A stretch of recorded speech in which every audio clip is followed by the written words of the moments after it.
மக்கள் வணக்கம். மீண்டும் இந்த ஆலயம் நிகழ்ச்சியின் மூலம் உங்கள் அனைவரையும் சந்திப்பதில் மிக்க மகிழ்ச்சி. ஆலயங்கள் ஏதோ வழிபாட்டிற்குரிய இடம் என்று மட்டும் எண்ணிவிடக்கூடாது. ஆலயங்கள் சமூக பொறுப்பையும் உலக அமைதியையும் ஏற்படுத்தும் உன்னதங்கள் என்றால் கூட மிக இல்லை. அந்த வகையில் இதோ இந்த ஆலயம் நிகழ்ச்சி உங்களுக்காக.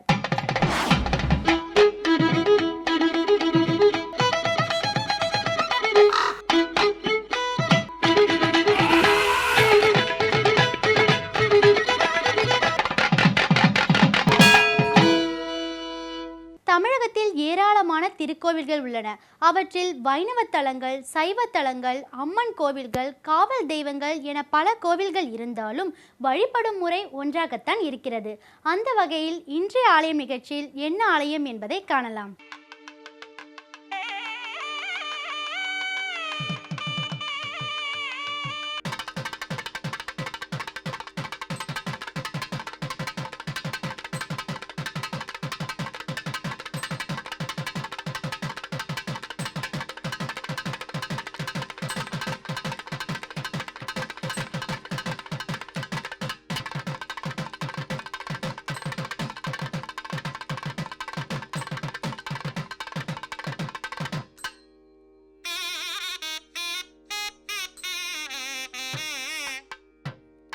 அறுபடை வீடுகளே திருமுருகப் பெருமானின் முக்கியமான திருத்தலங்கள் என்றாலும் தமிழகத்தில் உள்ள எல்லா ஊர்களிலும் குமரன் திருக்கோயில்கள் உள்ளன. அப்படி ஒரு அழகான திருக்கோயிலே இந்த பாலசுப்பிரமணியர் திருக்கோயில். தமிழகத்தில் மதுரையிலிருந்து திருநெல்வேலி செல்லும் நெடுஞ்சாலையில் 45 கிலோமீட்டர் தூரத்தில் அமைந்திருக்கும் மாவட்டமே விருதுநகர். பழங்காலத்தில் விருதுப்பட்டி, விருது கிராமம், மருதுப்பட்டி என்றெல்லாம் வழங்கப்பட்டு வந்த இந்த ஊர் இப்போது விருதுநகர் என்று அழைக்கப்படுகிறது.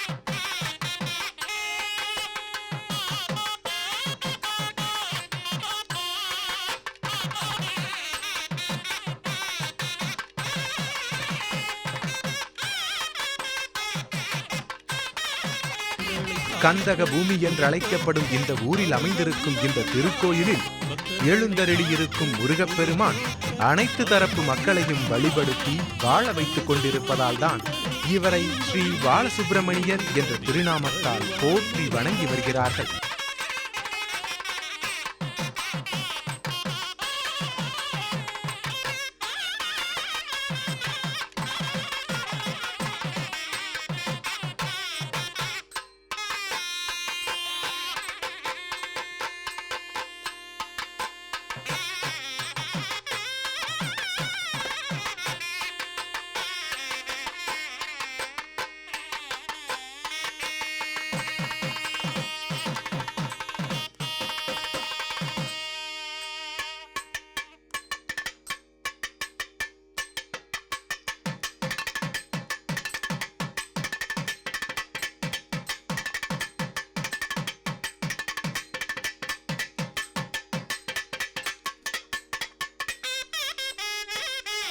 கந்த புராண வரலாறுபடி சூரனை சம்ஹாரம் செய்வதற்காக வீரபாகு உள்ளிட்ட தளபதிகள் படைபலத்துடன் முருகப்பெருமான் போர்க்களம் செல்லும் வழியில் அவருக்கு அம்மன் சக்திவேல் கொடுத்ததாக கூறப்படுகிறது.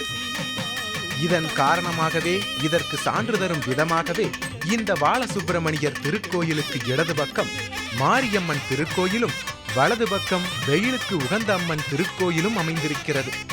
மூலவராக ஸ்ரீ பாலசுப்பிரமணியர் நின்ற திருக்கோலத்தில் 4 திருக்கரங்களுடன் 4 அடி உயரத்தில் மிக கம்பீரமாக காட்சியளிக்கின்றார்.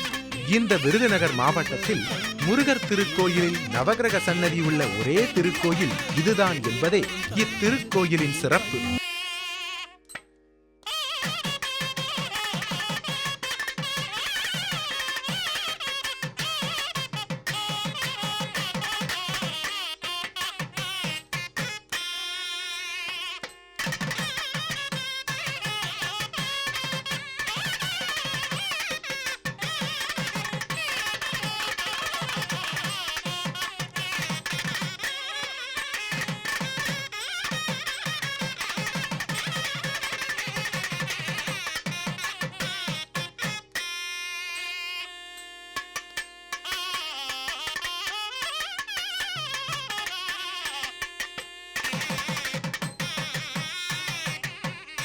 இத்திருக்கோவிலின் மேலும் பல அரிய தகவல்களை இந்த பகுதியில் காணலாம்.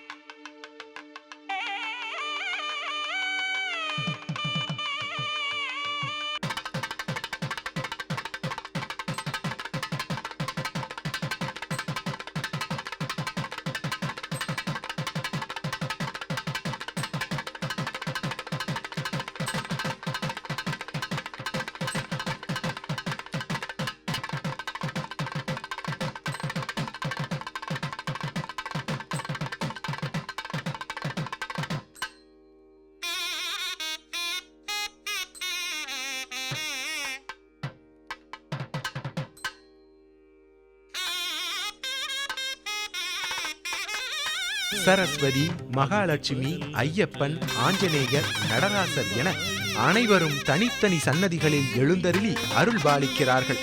வணிக மேன்மை பெற இத்திருக்கோயிலில் உள்ள தட்சிணாமூர்த்தியை வழிபட்டால் போதும் என்றும் இங்கே வரும் அடியார்கள் கூறுகிறார்கள்.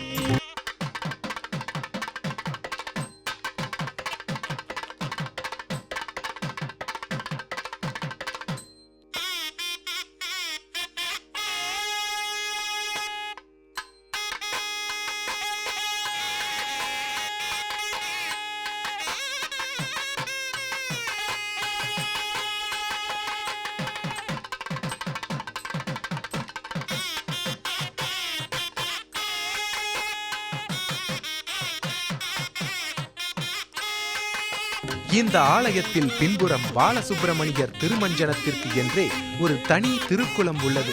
தைப்பூசத்தன்று வள்ளி திருக்கல்யாணமும், 10ஆம் நாள் திருவிழாவும், ஐப்பசியில் சஷ்டி திருவிழாவும், தெய்வானை திருமணமும் மிக விமர்சையாக கொண்டாடப்படும் இந்த திருக்கோயிலுக்கு வந்து ஸ்ரீ பாலசுப்பிரமணிய சுவாமியை வணங்கி வழிபட்டால் குழந்தை இல்லாத துன்பம் விலகி குடும்பத்தில் மகிழ்ச்சி பெருகும் என்று கூறுகிறார்கள்.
சித்திரையில் மீனாட்சி சுந்தரேஸ்வரர் திருக்கல்யாணமும், ஆவணியில் சிவபெருமானுக்கு புட்டு திருவிழாவும், ஆடி மாதத்தில் மீனாட்சி அம்மனுக்கு ஆடித்தபசும், வைகாசியில் விசாக விழாவும், நவராத்திரி திருவிழாவும் இத்திருக்கோயிலின் சிறப்பு விழாக்களாக கொண்டாடப்படுகின்றன.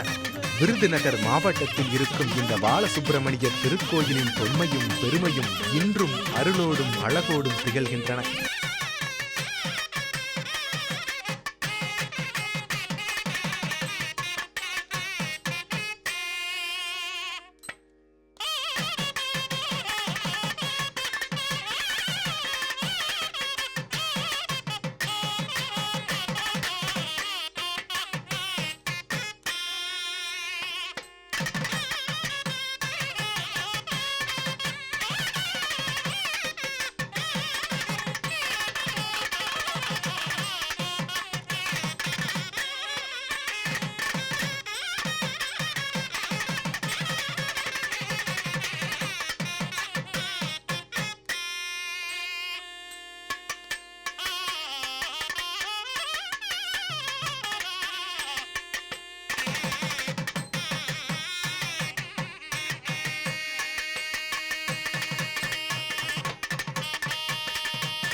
திருப்புகழ் என்பது அருணகிரிநாதர் முருகப்பெருமான் மீது அருளிய அருட்பாடல்கள்.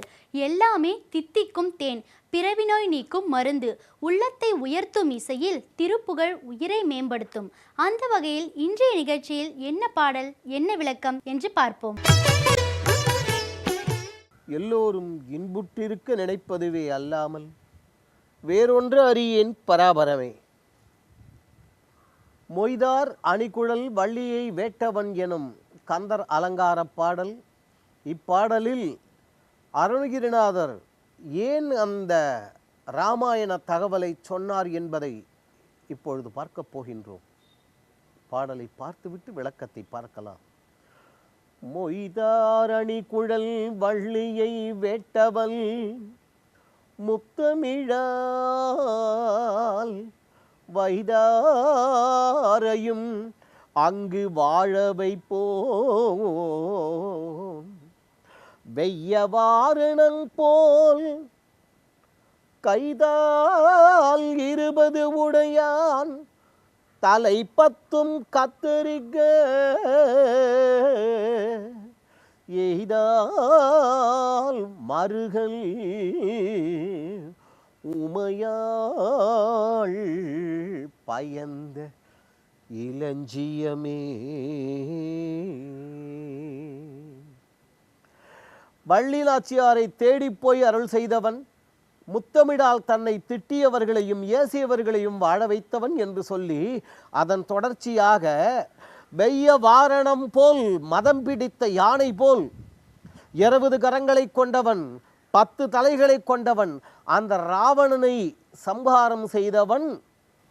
ராமாயணத்தில் அவங்க வரக்கூடிய தகவல் மகாவிஷ்ணுவான ராமச்சந்திரமூர்த்தி என்று. அப்படிப்பட்டவருடைய மருமகனே என்று சொல்கின்றார். காரணம் என்ன? 10 தலை இருக்க முடியுமா? முதலில் 10 தலை இருந்தால் என்ன ஆவறது? வேண்டாம், நமக்கு வேண்டாம். அந்த குறியீடுகளை அவர்கள் எதற்காக முன்னோர்கள் சொல்லி வைத்தார்கள்? நமக்கு தெரிந்தது 1-2 ராமாயணங்கள் தான். ஆனால் ராமாயணமே 120 வகையான ராமாயணங்கள் உண்டு. அதில் ஜெயின ராமாயணம் என்று ஒரு ராமாயணம். அதில் இந்த 10 தலைகள் ஏன் என்பதற்கு அற்புதமான ஒரு விளக்கம். விஸ்ரவஸ் முனிவர் தன் குழந்தையான அந்த, அப்புறமா தான் அவனுக்கு ராவணன்னு பேர், தசக்ரீவன், அப்போ அவ்வளவுதான் பேர். அந்த குழந்தையை தொட்டில் போட்டியிருக்கிறது. அந்த குழந்தைக்கு ஒரு நவரத்ன மாலை சாற்றி இருக்கிறார்கள். அதாவது 9 ரத்னங்களால் ஆன மாலை. குழந்தை படுத்து கொண்டிருக்கின்றான். தாயார் வந்தாள். அங்கிருந்து கேட்கசி, ஆகா ஆகா, என் குழந்தைக்கு 10 தலையா, என் குழந்தைக்கு 10 தலையா என்றாள். இந்த ஒரு தலை இந்த 9 ரத்தனங்களிலும் பிரதிபலித்து இந்த 9 சேர்ந்து 10 தலைகளாக காட்சியளித்தன. என் குழந்தைக்கு 10 தலைகளா என்று ஆச்சரியப்பட்டாள். 10 தலை வந்த தகவல் இது வேறொரு தகவல். 10 தலை என்றால் வேறு ஒன்றும் அல்ல. அது ஞான இந்திரியம் 5, கர்மேந்திரியம் 5, 10. அந்த 10 தகவல்களைத்தான் நமக்கு 10 தலை ராவணனாக சொல்லி கொடுத்தார்கள்.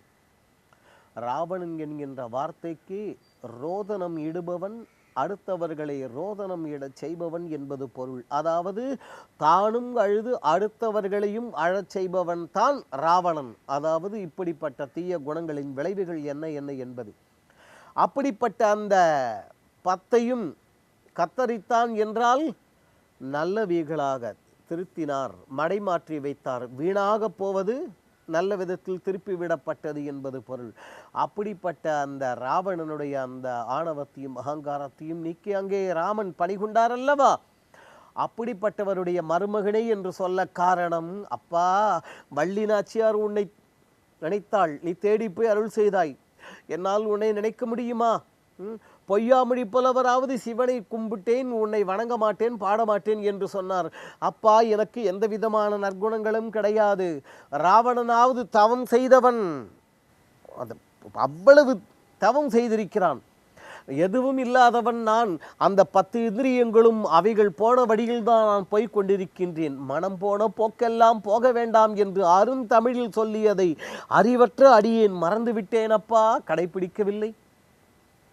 அப்படிப்பட்ட இவ்வளவு தகவல்களையும் சொல்லி முருகனை அவர் வணங்க காரணம், இளஞ்சியமே என்றாள். வடிவம் மட்டுமல்ல, இங்கும் அழகானவன் நீ, அப்படிப்பட்ட நீ என்னை தேடி வந்து அருள் செய்ய வேண்டாமா என்று அருணகிரிநாதர் கேட்கின்றார். அந்த ஆறுமுக வள்ளல் நம்மை தேடி வந்த நம் எல்லோருடைய உள்ளங்களிலும் இல்லங்களும் எழுந்தருளிருந்து எல்லா விதமான செல்வ வளங்களையும் அருள வேண்டுவோம். அவன் அருள்வான். சரி நேர்களே, இன்றைய ஆலயம் நிகழ்ச்சியில் இடம்பெற்ற கருத்துகளும் காட்சிகளும் உங்கள் மனதை மகிழ்விக்கும் வகையில் அமைந்திருக்கும் என்று நம்புகிறோம். இந்நிகழ்ச்சி குறித்த உங்கள் கருத்துக்களை எங்களுக்கு தெரியப்படுத்துங்கள். மீண்டும் வேறொரு ஆலயம் நிகழ்ச்சியில் உங்களை சந்திக்கும் வரை உங்களிடமிருந்து விடைபெறுவது சரண்யா. நன்றி, வணக்கம்.